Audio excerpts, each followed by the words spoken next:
Hello, guitar enthusiasts of every stripe and description. It's me, Steve, the original Guitar Nut. Welcome to the Guitar Nuts Anonymous review of this Chibson Les Paul Custom, which is here courtesy of a very generous benefactor who wishes to remain anonymous.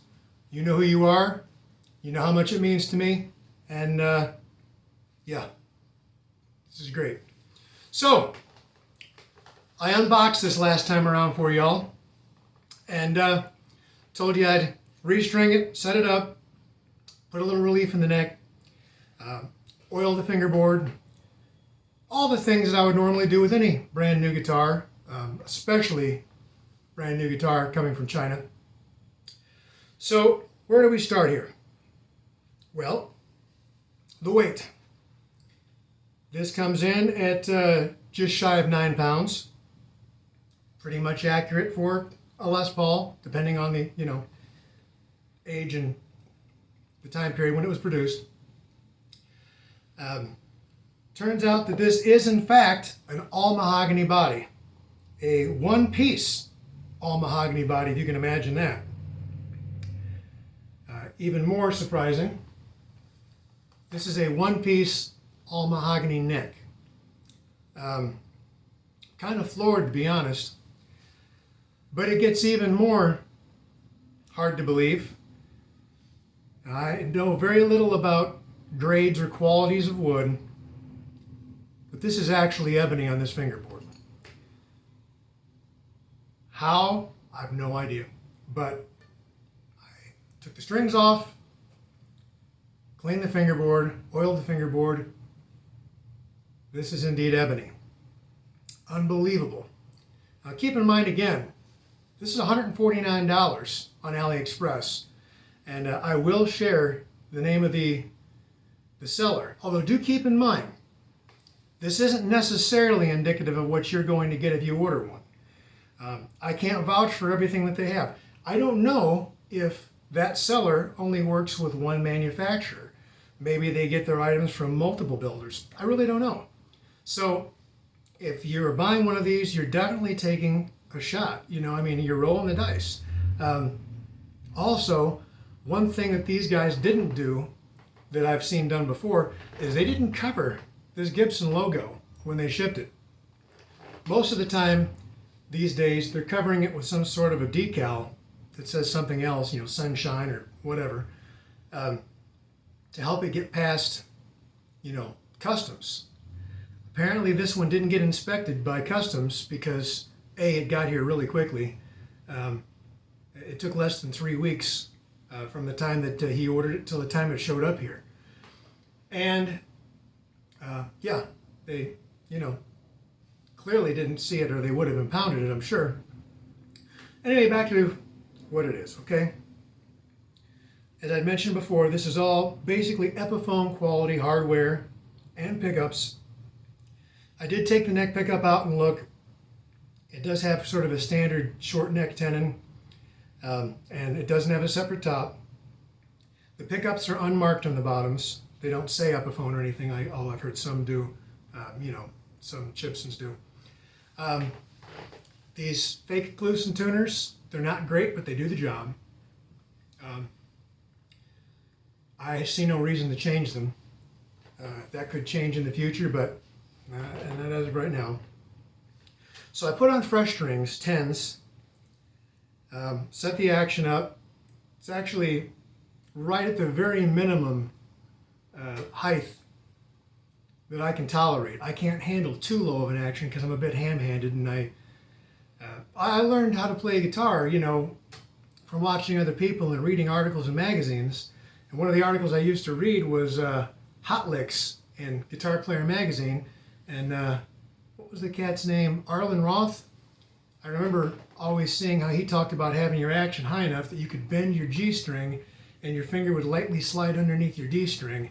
And that's kind of what I've always gone with. So my action tends to be slightly high to some people's tastes.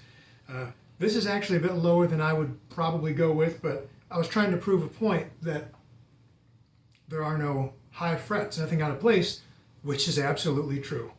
The frets, they're not, they're not perfect, they're not stainless steel, but they are properly installed. They're all seated correctly. I'm guessing they've been glued in because none are loose or popping up. There are no sharp fret edges whatsoever. No grit on any of the frets. None. They've been polished. It feels good. The neck is a bit clubby. It's thick.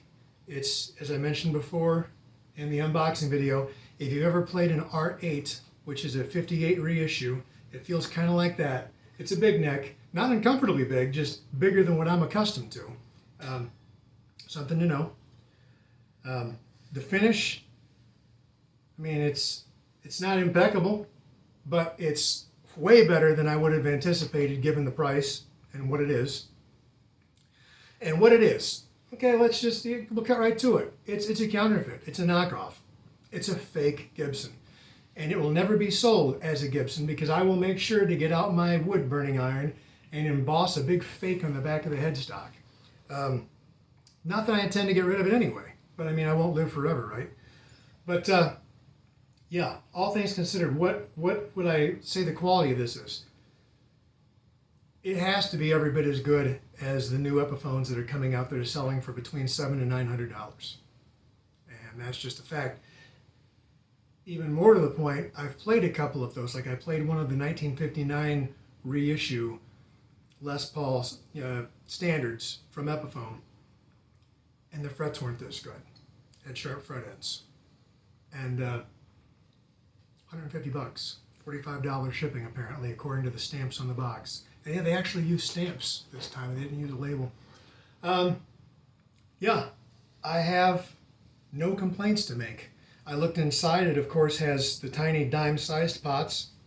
Totally to be expected. This switch feels just fine to me. I don't see any reason to change it out. If it ever breaks, I will, but, So what you're probably wondering now is, what about the sound? Okay, it looks good. It actually plays good, which to me is 2/3 of the battle in and of itself, because you can always change out the electronics and the pickups, which I might do in the future. Who knows? I can tell you, now I'm running through the Boss Katana 50, and I've got it cranked up pretty loud, and I can tell you that these pickups are somewhat microphonic. I am Iron Man, but no more so than in a lot of imported guitars that I've played. Or for that matter, original 50s Gibson pickups weren't potted, weren't wax potted. Sometimes they were microphonic at high volumes. But anyway, so just to give you some ideas here, let's start with the neck pickup.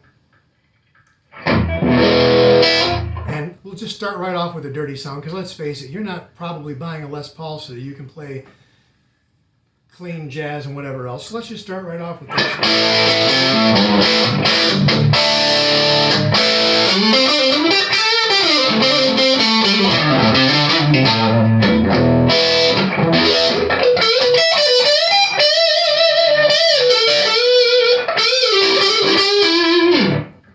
Sounds just fine to me. And it doesn't seem to be nearly as microphonic. Of course, I also have it lower from the strings. Middle position, well, who really uses middle position? But I don't know. But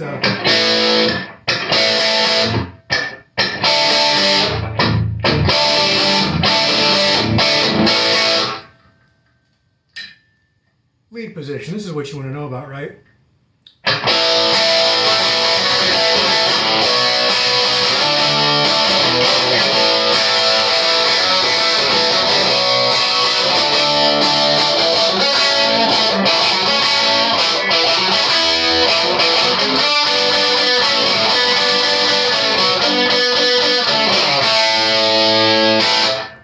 That's what happens when you grow up without a lot of friends that play guitar. You learn how to do harmony parts all by yourself. Now, does this clean up? It actually does.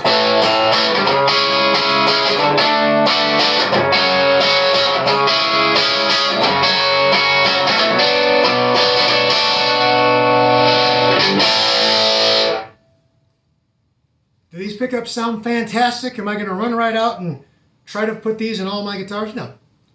Do they sound absolutely acceptable? Yeah. If I had the means, you know, just fall out of my pockets, I might even go so far as to pick up a pair of the Fishman Classics and put them in here, if I could figure out a place to put a battery, because I've been dying to try a pair of those. I saw Phil McKnight try out the Scott LePage set, and they sounded fantastic at every volume and every setting. But those pickups would cost twice as much as this guitar cost. So is it acceptable? Absolutely. Now, for the sake of argument, want to hear clean? Let's hear clean. Let's switch over to my clean preset that I have here. And again, we'll start with the neck pickup.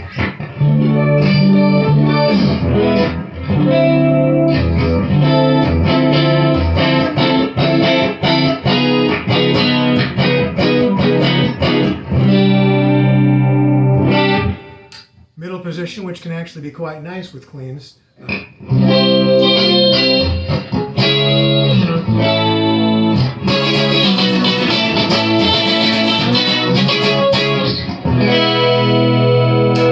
on to the bridge.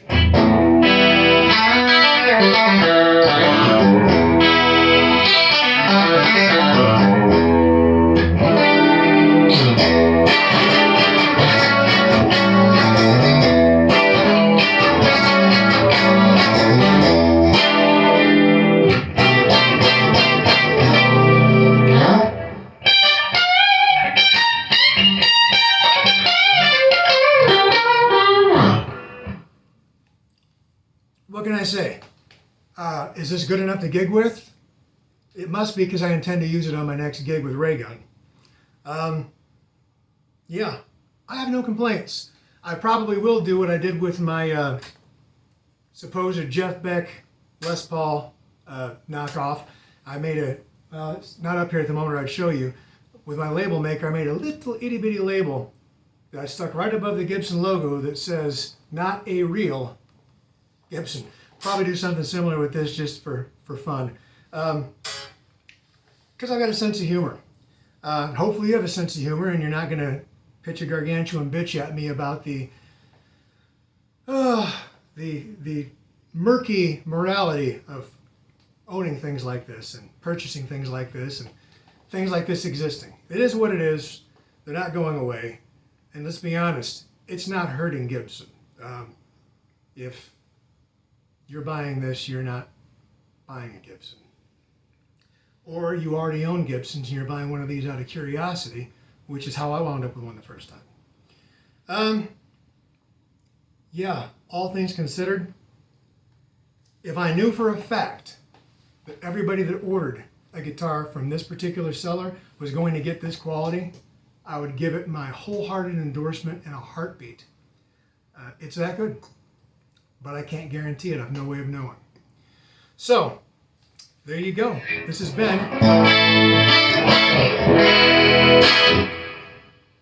Steve, the original guitar nut, with easily the coolest gift the show has ever been given. And just a damn good guitar. What else can you say? It is what it is, and what it is pretty damn great. So, till I talk to you next, stay cool, stay frosty, be good to yourself and each other. And what the hell? Play that damn guitar. I'll see you soon. Steve out.